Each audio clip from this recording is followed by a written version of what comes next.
It's the biggest asset in your business. It, you know, ultimately is an asset that every business owner has. So like no matter what level of business you're at or how long you've been in business, everyone has this asset. And it's also an asset that you have that can make you more successful in this specific way than like many large companies. And I also said that most entrepreneurs don't recognize or use it. So I'm just curious if you guys have a guess on what I might be talking about. It's totally cool. If you don't, it's okay. If it's not the right one, I'm just so curious if anybody was like, well, obviously that, or what y'all were thinking. So if you want to tell me, I would love to hear that. But why I'm really excited to talk about it while I hear if y'all have any guesses is for these reasons, right? Because it's one of these things that, you know, I think when we get into the online space, we put ourselves in a position of feeling like we're behind everyone sometimes. You know, everyone has more assets, knows more things, like all of this, right? And we can feel so behind. But the thing I love about this is like, this is the thing that you have no matter what and can always run with. Oh, I love your guesses.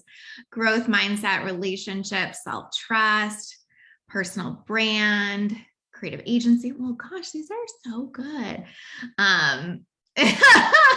Nima, why do I feel like you're going to say you? Probably because I would. I'm thinking that's something you'd say to me in coaching sessions, right? That's probably, that's exactly why. So it's actually all of those and none of those. But those are all so perfect. And I think that's so true. And so if you needed evidence that there are a ton of other things that you have, right where you're at, you have self-trust, you have creative agency, you have the ability to build relationships, like, fuck yes, love it. You have you, as Nima said. So what I really want to talk about today and what I want to talk about here is adaptability. So every business owner has the ability to adapt, and most big companies don't. So that was kind of a really important point I wanted to make. I feel like a lot of us feel like we see big businesses or even businesses in the online space that are much bigger than ours, and we think we're supposed to run it like that. You know, we're like, oh, well, they plan out a year in advance, so I need a year-long plan. Or they have all their income projections, so I need all my income projections. Or they know what they're doing 7 months from now on Tuesday, so I need to know what I'm doing 7 months from now on Tuesday, right? And like many of the reasons that big businesses have that, or that larger companies have that, is because they fucking have to, right? Because they're operating a really, really, really big machine. Even as like my business has grown and many of my clients, you know, have bigger businesses, like some of those things are just an absolute necessity for where they are and how many people they have on their team. But that is not better business, right? And I really want to talk about that, because I feel like it is such a trap to think, oh, well, that's the way you do it. And so to get there, that's what I have to have, right? But the truth is, your ability to adapt, especially if you're a small business with a lean team, is going to be one of the biggest determiners of success, because you can move faster than anyone. Like that is such an underrated quality in business, is being able to move fast and make shit happen fast. And I'm not saying that in like a throw spaghetti at the wall kind of thing, and we'll talk about the difference there, but the ability to realize like this thing is happening, or my audience is saying this, or people want that, and to be able to move quickly on that is amazing. Oh yes, Virginia said I wouldn't even think of this word. Oh, so good. Michelle says, yes, I feel like we could turn these lives into Lacey bingo with all the things you're constantly trying to hammer into us. Michelle, I think that we should try that. I'm just saying. Yes, you can turn on a dime. Hey, Lauren. Yes. Right. So if you think about a really big business, like an example that comes up for me around this is Blockbuster. Like who didn't love Blockbuster? Like I spent many a Friday night of my childhood at Blockbuster renting movies, right? But they had, you know, this whole big infrastructure. And so when like movies on the internet or, streaming became a big thing, they simply did not adapt fast enough and couldn't keep up with it. And like, maybe it's because they chose not to, or because the people that were running that company were like, oh, this is a fad, whatever. Or maybe it was because it was so fucking hard to turn that ship at that time, right? It's almost um, like turning the Titanic, right? At that point. And so it's really, really, wait, are you guys talking about bingo? I'm excited. I'm going to read these. It's really, really hard at that point to make changes, right? What was your favorite thing to rent at Blockbuster? I mean, oh my gosh, what wasn't? I'm trying to think what was like my favorite movie when I was little or younger. I don't know, Michelle, I'm going to have to think about that. But that's the trap. Jess, how do you know? How do you know that so well? I've never said that to you. Yes, next client happy hour. That's so good. Rainbow Bright. I'm sure I love some Rainbow Bright. Ooh, Lauren, I think you just nailed it for me. I did love me some Mary-Kate and Ashley movies. Yes, totally. Virginia says, as a person, I'm very adaptable, but sometimes I have ideas for my biz and steps to take when I see a trend. I tend to overthink and not do it. Oh my gosh, so good. We're going to talk about that because I think that's huge. And thank you for saying that because it's so normalizing. Been there, right? But that's a good example of like, that was a business that had gotten so big that it was really, really, really hard to adapt when things shifted for whatever reason, whether it was because they kind of couldn't get their their heads around it, or because the company was too big, or whatever it was. Like, that is important to see. But as small businesses, like, it's not going to take reworking a year of plans and retraining every employee and turning this giant ship. It's going to look like something you can do like that. But the irony is, and I appreciate Virginia for opening this conversation for us too, is that because we're a smaller business, sometimes we don't trust ourselves to adapt, right? And we get really caught up in overthinking it. And so it's funny because it's our biggest asset, but we're like the least likely to use it because it feels like we want to see everyone else kind of doing it first. Do you know what I mean? I used to sing Brother for Sale. He did not love that. Oh my gosh. I'm sure I could like sing that in my head right now. You're so welcome, Virginia. Thank you for bringing it up. Hey, Belinda. So we won't use the asset. And I think that's what's really interesting is that I see so many small business owners just sit on this asset. And it's like, well, that could be the biggest asset in your business. And the way we stop ourselves from using it is because we think, we probably need to wait and see, or someone else knows better, or whatever. And so I really wanted to talk about that because I feel like it feels really relevant to the NFT piece, but I also want to talk about it on a smaller scale of like what that might look like in a launch or whatever. And I also want to talk about how that's not different to like the pick and stick kind of thing that I say, because I feel like those things can feel like in conflict with each other. It's like, we're telling me to pick a strategy and stick to it, but then you're also saying being adaptable. So like, what the fuck, and how does that live together, right? And so let's talk about that. Yes, Michelle is so right. I feel like COVID was a huge test. There was no choice but to adapt, right?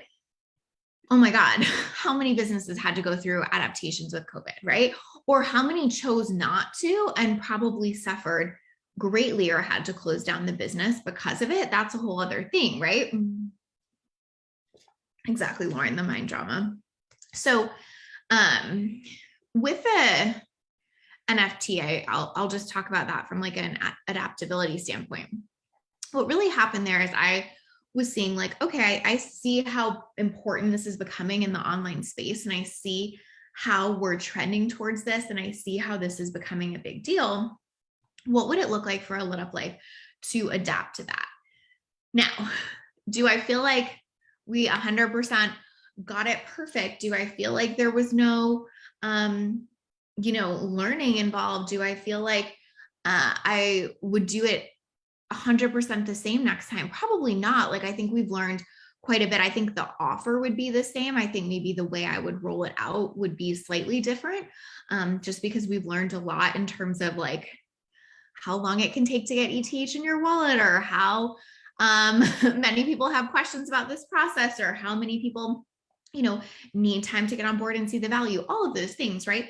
But the point is that we started the adaptation. It's not that we got it perfect the first round. What I honestly think will happen is that whoever ends up winning is going to benefit greatly from the foundation that we set, and we'll probably be able to take the resale or lease piece much, much further than we'll be able to here, in the sense of we'll already have people that kind of get it and are on board, but like that's okay because we've started the process.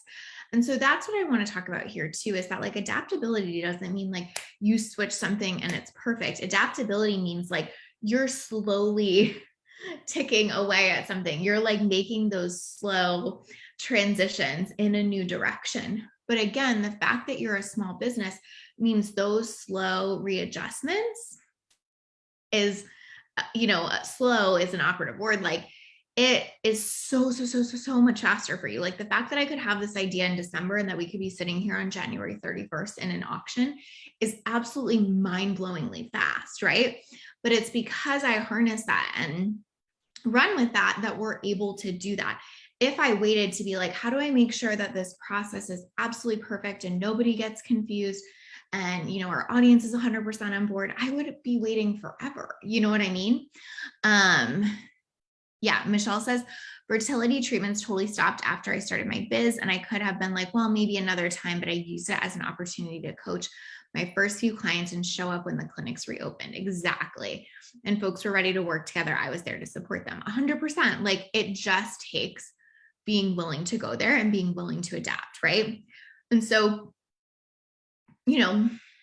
this doesn't look like change your whole business model overnight at all. And even if you got into the NFT thing with me and you like set up your wallets and just put ETH in there, whatever, amazing. You made a huge adaptation there. And I want you to give yourself a ton of fucking credit for that. And you're really starting to lean into that and play the game. It doesn't mean you have to like change your whole business to sell NFTs now. It just means that you're like, I can see how this is something I should pay attention to, and I'm going to do small things to give that my energy, instead of that thing that we sometimes do because our brains fucking hate change, right? Which is like, that's stupid. No. That's like some shiny, stupid new thing, like not into it. Like our brains hate it, right? And we don't make the adaptation. And so it becomes too late, and we either would have to make a giant swing or we're out of the game, which, is kind of like the Blockbuster example. Like it was too late by the time they were like, oh, this is a thing, right? But if we start slowly turning the ship or slowly paying attention and making those adjustments, it can really, really do a lot. And especially for us as small business owners, right? Yes, Virginia said, okay, the small readjustments. So more for natural flow and course correction, 100%. Mind-blowingly fast and awesome. Thank you, Jess. It was definitely a learning stretch. Yeah. And like, so much credit to you for being willing to do that and to lean into that and learn. And like, that's all I really wanted from this process, is for everyone to be like, oh, this is an opportunity for us to pay attention to something. And again, especially women in our space, because I feel like right now the crypto NFT world is just so male dominated. Like I've even been trying to buy a couple NFTs that are like from women-owned businesses, just because I think that it's so important that we support that, whether those NFTs ever blow up or not. Like it just feels so important to me that we're making space for that. And so the thing that I want to say there though is that even if you just started to go there instead of being like, no, that's adaptability. That's huge. Even if you just watch this process and learn from it and thought about like, oh, how might this apply to my business? Even if you don't do anything with that right now, you are starting to be adaptable and you are using your biggest asset, right? If you keep shutting all that stuff off and going, no, that's when sometimes we can get so far down the road and then become so overwhelmed by something new that it's really hard to get into it. And so that's why I felt like it was so important that we start this now, because I don't think it's going to be like taking over the entire online space like this year or something. But like this shit is coming, whether we want it to or not, right? Like metaverse is coming, Web3 is here, like it's a thing. And so if you can start leaning into that now, when it comes, you will trust your ability to adapt so much more than if you go like this the whole time and then it's here in front of you and it's time and you're like, I can't, right? So just really wanted to talk about it from that point of view. Yes, it's so true. Sarah said it can be very intimidating. It's been good to get a push. Thank you, Sarah. Alessia says so true. Even just setting up and understanding better how the auction works helped me learn so much more in a field I was already curious about, but didn't know how to get started. Exactly. That's the whole point. Like, obviously there's this whole other piece about the fact that I think like this NFT is cool as fuck, which I will talk about a little bit more. But what is so much more important to me is that everyone had an experience like Alessia had, where they're just like, oh, I just learned a little bit more. An experience like Sarah, where that just pushed me to like step into that and not be so intimidated by it, right? Because that's where our adaptability gets crushed sometimes, is it feels really scary or intimidating to make that shift. And so again, if we just like step into it, open our minds to it, learn about it, that's all it can take to really, really go far in business. And it's absolutely required of us as online business owners. Think about how much the online space has even just changed in the last 6 years or something, right? Think about how much it changed before that. Think about the fact that like the internet was like barely a thing people were using in like 1995 or whatever. Like, it's so mind-blowing when you think about that. And so we have to start seeing change as one of the biggest elements of the businesses that we run online. You know, if you're running an online business thinking that it's going to be the same and it's going to look like this for the next 20 years, you're playing the wrong game, honestly, and you're not setting yourself up for success. You're trying to be like the big company with a 20-year plan, and you're missing the point, which is that their changes are coming and they're coming fast and furious. And if you can build up your ability to adapt to that and get comfortable with the fact that change will always be here, you are going to be at the forefront of that. You're not going to be left behind, right? Belinda says, just for only the cryptocurrency part, I plan to start accepting payments in crypto. That's awesome, Belinda. I love that. Yeah, changes go so fast. Exactly, Virginia. A piece of advice I was once given is change is growth. I completely agree with that. Completely, right? And there's, I mean, even like on a small scale, like if you are, using Instagram or whatever, how often do they change things up there, right? We have to be willing to do that. And so if you start seeing your ability to adapt as your biggest asset, you'll start getting excited about the change, right? As opposed to really freaked out by it, because you'll be like, this is my opportunity to use my biggest asset. And I am more nimble and adaptable than 98% of the companies on the internet. So let's roll. Like, it will start to excite you so much. I wrote a post recently about how I think this is the most fun I've had in my business in a really long time. And that's saying a lot, because I feel like I have more fun in my business than almost anyone I know. And it has been because I've been so excited about this change, about our ability to adapt here, about our ability to see what's happening in our industry and watch it change on a really big scale, right? And so the point I want to make is programming your brain for that to feel exciting and for you to feel like, yes, this is the asset I have. Like, I have this, right? That is so exciting. When it feels like I have to wait to see what everyone else does, that stuff is going to feel intimidating AF, and it's going to really, really stop you. So just like my huge like call to action here, and then we'll get into some of the specifics around what this might look like, is find a way to get so excited about change. I love what Cindy said, change is growth, right? Find a way to see your adaptability as your biggest strength and keep reinforcing that for yourself. So when an opportunity comes for you to adapt, your brain is like, yes, we got this, right? Instead of like, oh God, no, scary, scary, scary, bad change, right? So it's just an opportunity to program that in. So again, if you've been part of this NFT process, I want you to use that as evidence to be like, wait, I have so much evidence that I can like lean in and learn this new thing, that I can not be scared or intimidated, or that I can be scared or intimidated and do it anyway, right? And that I can really get excited about what's coming. So if you have been part of this, cheers to you. Thank you. Again, part of it meaning whatever it means. Like, even if you've just watched and paid attention and thought, okay, this is great to learn, like that is amazing. Like, give yourself that credit.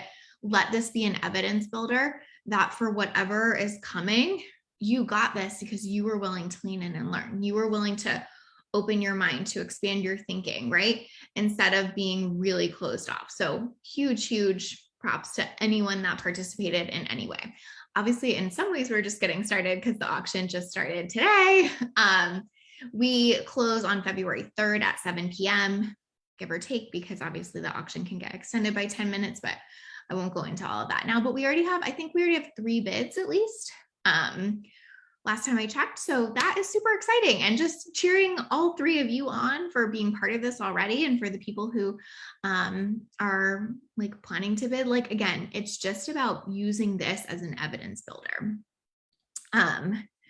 All right, Nima said, I'd love to hear your thoughts on the intentional adaptability versus shiny object syndrome. Yes, totally going to get into that. So one thing I want to give as an example before we get into that, just because I feel like I'm talking about it on a very broad scale, and I want to talk about it on a smaller scale really quick, and then I want to talk about how that's different, is let's just use a client example that Jess wants an auction update. That's pretty much the update. 3 people have bid so far. One thing that I think is cool for bidders, probably less cool for me at this moment, which is totally fine. But from when we originally set the start price of the auction, the value of Ethereum has dropped, because that's what happens. It's just like stock. It goes up and down, right? And so basically it's on sale.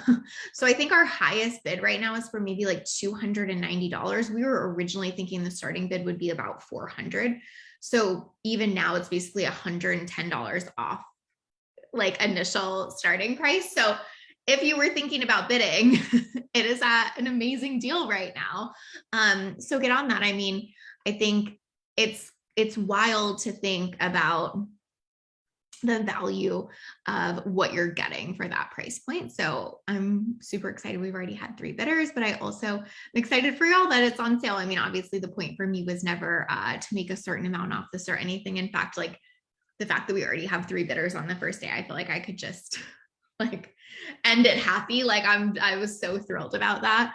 I've also had like a rough personal week, so I like needed that win. It was so fun to get to celebrate that today. So but it's on sale is basically the point. So if you've been thinking about bidding and feel like it's maybe like out of range or whatever, it's like $290 right now, so think about it. Okay, so the small scale example that I wanted to give in terms of adaptability is something I literally just had happen with a client. So I figured that would be a great example to use, but it's in the middle of a launch and it is just not going how we thought it would, to be perfectly honest. And we had a discussion about, cool, what's that telling us and what does this mean? And basically what we decided is like, it's really telling us her audience is calling us to adapt right now and change the strategy.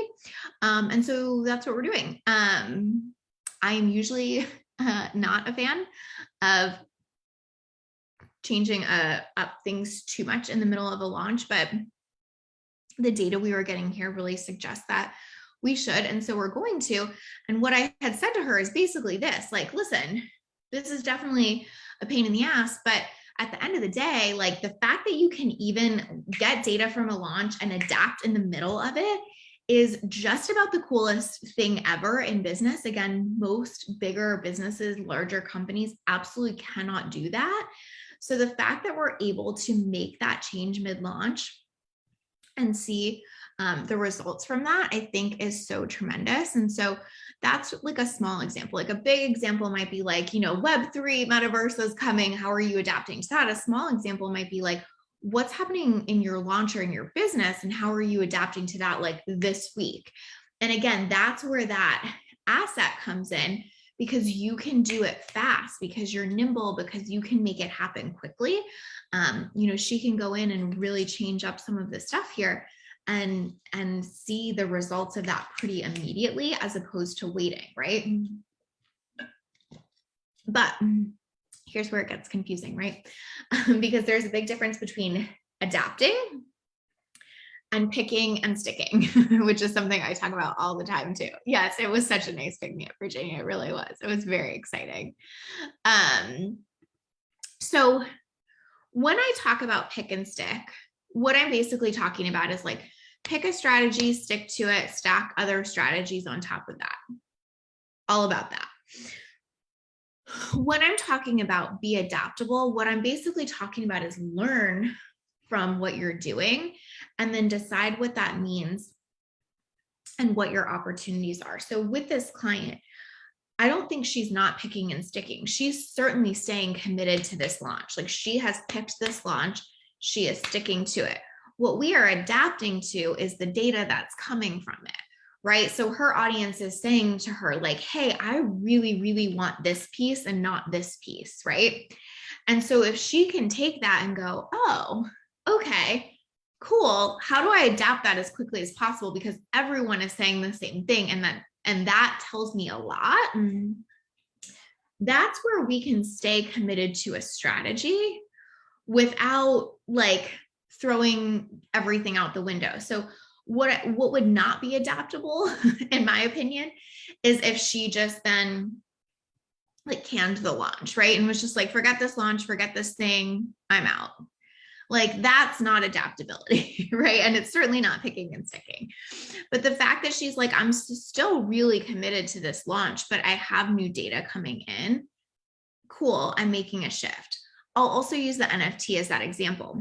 Most of the ideas that I had around NFTs, to be honest, when I was thinking about how they would be part of the coaching world, were way more for like membership stuff, unlockable content, group programs. Like, I think NFTs work really, really well for things like that, or will work really, really well for things like that.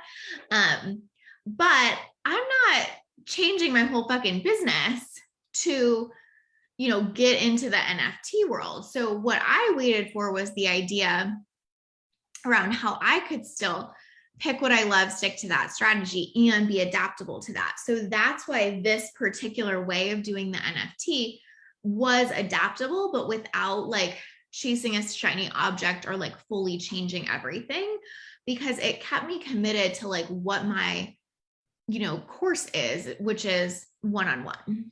Does that make sense? So we don't necessarily have to like completely go off track or throw away all the foundations that we've built in order to be really adaptable. But at the same time, the point of really sticking to something is to get a ton of data from it so you can get better and better and see better and better results. And so that's where adaptability comes in. Like with this launch, like the point of sticking to the launch and sticking to a strategy is because now we've extracted a ton of information from it that we did not know and can do something with that. Does that make sense? So like, even like, let's go back to use our Blockbuster example, right? If they had really paid attention at the time, they might be Netflix now. It's not like they would have been like, oh, well, I guess we have to get out of the movie business, But if they could have been like, how is the movie business going to change with the internet and streaming? They could have been Netflix. Does that make sense? So we really don't have to make these changes that completely like shake the foundation, so to speak. But we really do want to feel into like, how does this apply for us? How does this work for me? And that's when it gets the most exciting, right? Virginia said, yes, it's like you sneaky put it in there, applying it in a small way or project, 100%. Even like, the NFT example again is like, it's only one spot. It's not like I was like, oh, okay, well, shit, NFTs are coming. So every spot in my business is now, an NFT and like, that's how we're rolling. No, it's like one spot, right? So that's really important to say, because I feel like sometimes when things like this happen, our brains get very into that all or nothing mentality. And it feels like, okay, like now if I'm going to do this, I have to like full out do it. And that never works as well either, because then we're kind of like setting ourselves up for a lot of stress and pressure. But if we can go, okay, what does this look like in a small way? That's good. Just like my client, like, what does it look like to adapt this launch? Not to be like, okay, throw this out, make a new program, change everything. No, right? What do we do this launch? How do I make this one NFT work? Like, that's really a beautiful way to think about it, because you can adapt those things quickly, but it doesn't look like build up a business model, burn it down, build it up, burn it down. Like, that's what we want to stay away from. So I hope that makes sense, because I do feel like it's like such a fine line. But it's really about, am I sticking to the bigger vision I have and figuring out the new ways to add it? So another example of this might be like, say you started doing more reels on Instagram. Ideally, you're still sticking to the big vision. Like, do not get away from like the kind of content your audience loves and comes to you for and wants to see from you, right? Don't lose sense of who your audience is or what that number one problem you solve is. Like, don't rock the foundation there. But if you're just presenting it to them in a new way by adapting to this new feature, that's great, right? That's something I've been talking about a lot recently too, is because I feel like sometimes when we feel like we're supposed to adapt, we go so far the other way, right? So it's like we start doing all these reels that are just supposed to be funny, and we like totally forget to give the value that our audience has always been coming to us for. And we kind of miss the point of adaptability there. Or, same with the launch, like we get data, which is great, but we throw it all out in favor of like building a whole new program. That's the difference, is really keeping the foundation intact, but being willing to adapt to new things. So again, with the NFT, the foundation that's staying intact for me is that it's still a one-on-one spot. I still get to commit to that. I'm nothing about me being like all into one-on-one has to change to be able to adapt my business to like NFT, Web3, whatever, right? So that's really important, because I feel like that's when we resist a lot of the new things, is because it feels like we're going to have to change something that we like really love or care about. And it makes us want to be like, ew, no, no. Right. But when it feels like, oh, I can do the same thing I love and care about in a new way by adapting to what's coming, that's when it gets exciting. Again, remember how I was saying, like, train your brain to feel like, ooh, yes, this is exciting. Right. So my brain was like, ooh, how can we use NFTs? This is exciting. But it was never like, oh my God, we can't, because the only way to use them is for groups and we don't want to do groups. And it didn't throw up all that resistance because I didn't try to change the whole model. Does that make sense? Yeah. Good. Virginia says yes. Alessia says yes. It makes total sense. I love how data allows us to make small but significant shifts in a new direction. 100%. Emily says, oh, I see. I love that it's possible to gather data and adapt to it. Totally. And so another piece of this that I've talked about a lot in terms of like why I went the NFT direction is I just see so many big businesses moving in that direction right now. And that's data too, right? So the data might come from other sources than just your business. But if you see things that are happening in the space or that other businesses are doing, that's data as well, right? And again, it doesn't mean you have to make these sweeping changes or do it exactly how they're doing it. But it is really good to say, oh, this is data, interesting. Like even Facebook and Instagram changing the company name to Meta.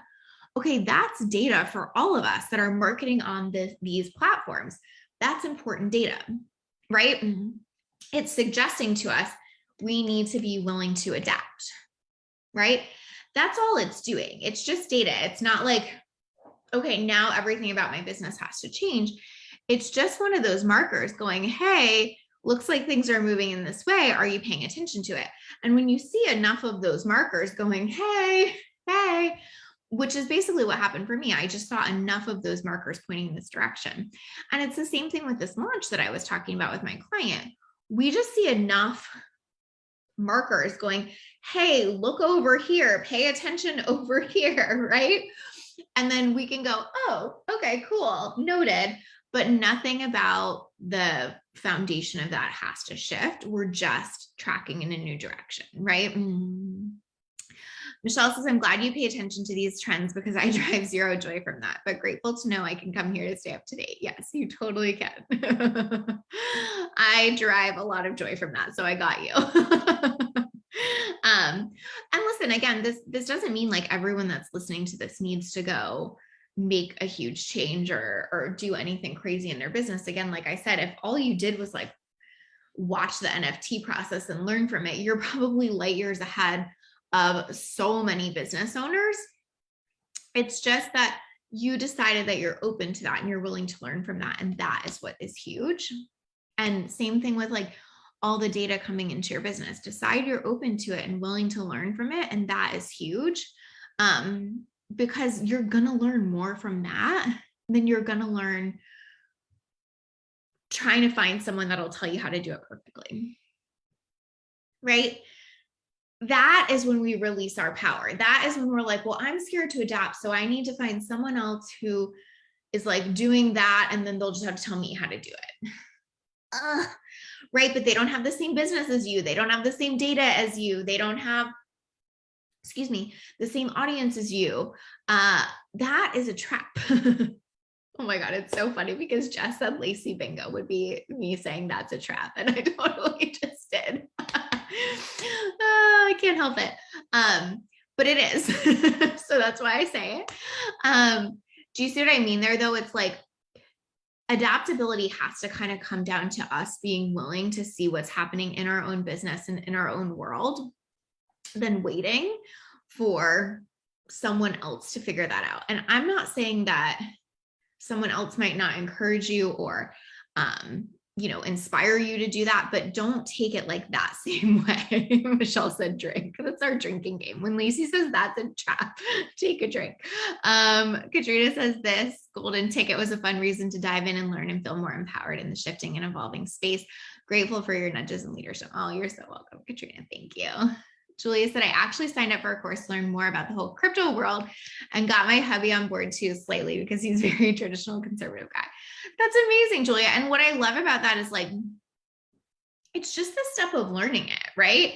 And so even if like you guys decide not to invest in crypto, but you learned a lot about it or whatever, that is so empowering. And I think that that's such a conversation on adaptability too, is that it's just being willing to open your mind to those things and learn about those things. And then you get to practice discernment about what you may or may not do. Even like that's true on Instagram too. Like, you get to learn about all of that and decide what you may or may not do. Like, I'm not really a big Reels person. I just take client lessons that I've done and put them on there, but it doesn't mean I don't want to learn about them or know about them, or that they can't be relevant. And so I think that's really valuable to say too, which is like adaptability doesn't always mean you have to take the most massive action ever. Sometimes it means you're just starting to like learn about something, right?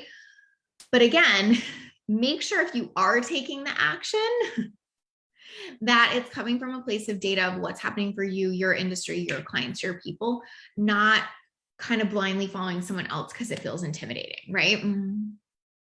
Julianne says, totally agree with this. Thank you.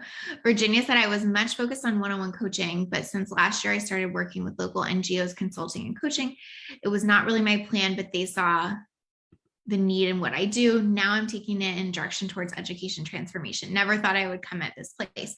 Yeah, totally. And that is adaptability, right? Like I so resonate with that because it's like, I never thought I would be like, building $1 million business off of one-on-one coaching with a partnership model, running an NFT, like none of that ever seemed like the thing. And that's why I keep wanting to say, like, you don't always need the like 3-year plan or whatever that you think big businesses have, because if you can like let it shift and adapt with it, you will probably be so much further along and so much like better off because you were willing to adapt to the changes instead of being like, no, this is the plan and this has to be the plan and we're following this plan no matter what. Like, I think that there's middle ground. There can be a plan without this rigidity of it has to look like this, but with this idea of like, these are the core things that are important to us. And other than that, we're willing to adapt, right? That's where the magic is. So I hope that helps. And again, I hope that it kind of shows that fine line between what does it look like to be adaptable and what does it look like to chase shiny objects. Another point that I would make there is when you're chasing shiny objects, it often feels kind of frantic or graspy, I guess is how I would put it, right? It feels like must find thing, must figure out thing, have to do this if I want to be successful. Oh my God, where's the next thing that's going to tell me how to be successful? It feels like intense. When you're adapting, it usually feels more exciting and less like grippy. Like it's more like, ooh, let's try this. This seems exciting. This feels really good / fun, and not really like must do this intensity, pressure, urgency. So that's a good way to just flag yourself. You know, like I don't want anyone bidding on the auction because it feels like, oh my God, I have to because now I have to get in. You know, that's not the vibe, right? Oh, I want to answer Belinda's question before it goes away. I always think about the music and movie industry. Neither got behind streaming early, and they're still playing catch up. And the movie industry didn't pay attention until they realized it was coming for them too. It's been interesting to watch all that from Nashville. 100%. It's like that Blockbuster example, but like so many others, right? Like we want to be like, no, that's not coming. It's not happening, right? Until it's like here. And then you don't want to be the one playing catch up, you know? I so agree with that, Belinda. Yeah. Virginia said that voice always in my head, 100%, which listen, I think the online space, unfortunately, is kind of built to keep that voice there because everyone will tell you like that you have to grow as fast as possible, figure it out as soon as possible, and all the things that you're doing wrong. But ultimately, it's just a good barometer to have of like, what am I feeling around this? Like my client where we decided to make that adaptation in the launch, like she's coming to that from a really neutral place. She's not like, oh my God, we have to change everything because she's like, hey, like I'm hearing this thing over and over and over again. It probably makes sense to act on that. Like that kind of feels cool. What about if we go in that direction? Like it's such a different energy coming to it. So that's also a good way to just like gut check yourself. Like if you're like, oh, I don't know if I'm doing this thing because it's like really a good thing I want to, you know, create opportunity and adaptability around, or am I doing this thing because I'm just getting caught up in shiny object stuff? Use that barometer. Like what's the feeling behind it? How much urgency is coming with it? How much intensity? How much like, do you feel like it has to be this has to work? Like that's kind of the beauty of the NFT thing is there was nothing in me that was like, this has to work, right? I think that obviously even again, just being at this point and having 3 bids and whatever, I feel like I can check that box and be like, yes, it worked. That's cool. I'm excited. But even if we had no bids, it would still have worked in having gotten it out there and that would have been enough, right? And so that's why it was the right time and right decision for me to do that. It wasn't like, okay, I need a really fast cash injection and let's put out an NFT and see if that can happen. And we got to make it work. And it's got to be at this time. And it's got like, that wasn't it. And so that's why it was easier to do and adapt to. And so that's something else to remember too. Like, don't try to like force it or use adaptability to like force an outcome, because that is when it gets really pressury and it doesn't feel as good. So there's some mindset stuff to be looked at there always. Yes, it's so true, Michelle. That says that this has to work pressure will wreck you. As someone who has personally been there in her infertility journey, releasing that makes things so much easier. Yes. Belinda says, oh, your bidding is going to blow up. You have nothing to worry about. I just put my house on sale. Belinda is kidding for everyone. Do not put your house on sale. We know she is kidding. But I love you and thank you. But like, you know, the beauty of it is not having to have that happen when you're trying to adapt. So yes, you want to believe in it and you want to show up for it and all of those things, but this idea that like it doesn't have to be it is also really helpful because it's what allows you to keep iterating and keep learning from your business over time, as opposed to feeling like, well, I tried and it didn't work or something like that. It's like, no, again, I'm making those small clicks. I'm learning along the way. I'm adapting and then I'm pointing in a new direction, right? And this is your biggest asset. Oh, my live video has ended. What the heck? Weird. It's still live.